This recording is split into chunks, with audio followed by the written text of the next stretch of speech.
திமுகவின் முக்கிய அமைச்சராகவும் முக்கிய பிரமுகராகவும் முக்கிய தலைவராகவும் இருக்கக்கூடிய பெரியசாமியுடையவர்களைய வழக்கு மீண்டும் தொடங்கப்பட்டது.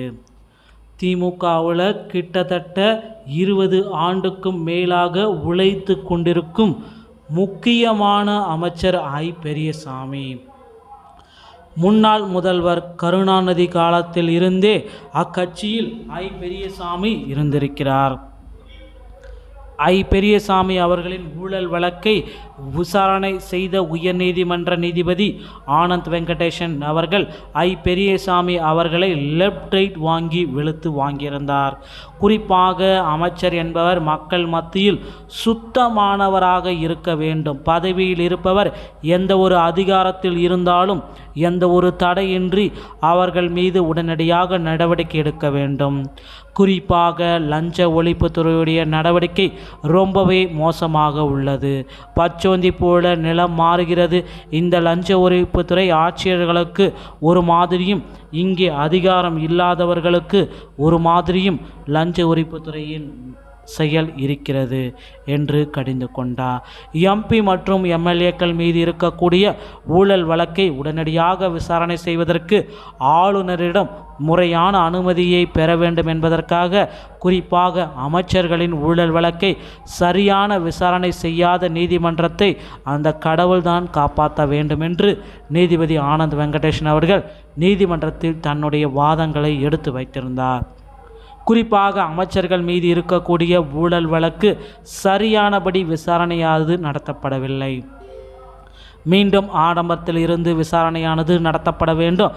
வருகின்ற மார்ச் 20ஆம் தேதிக்குள் பெரியசாமி அவர்கள் 1 லட்சம் பிணை செலுத்த வேண்டும்.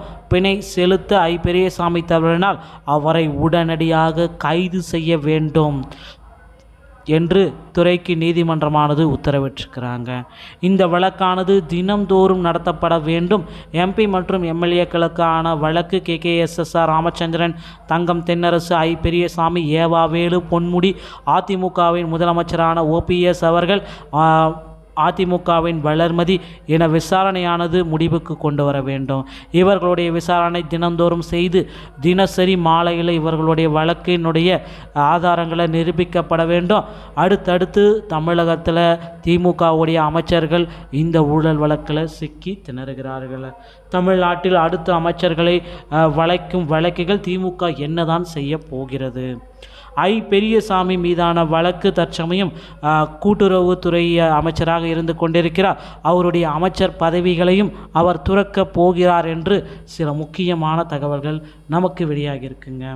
தமிழகத்தில் கூட்டுறவுத்துறை உடைய அமைச்சர் வேறு ஒருவரை நியமிக்க இருக்கிறதாகவும் திமுக வட்டாரங்கள் குறிப்பாக சொல்லிகிட்ருக்கு. பொறுத்திருந்து நம்ம பார்க்கலாம். திமுகவில் மிகப்பெரிய பூகம்பங்கள் எல்லாமே வெடிக்க இருக்குங்க. இந்த நாடாளுமன்ற தேர்தலுக்கு முன்னாடி 5க்கும் மேற்பட்ட அமைச்சர்கள் பாஜகவில் இணைய இருப்பதாக தகவல்கள் வந்திருக்குங்க. இந்த மாதிரி அரசியல் வட்டார தகவல்களை நீங்கள் உடனுக்குடன் தெரிந்து கொள்ள நம்ம சேனலோடு இணைந்திருங்கள். அடுத்த வீடியோவில் சந்திக்கிறேன். நன்றி, வணக்கம்.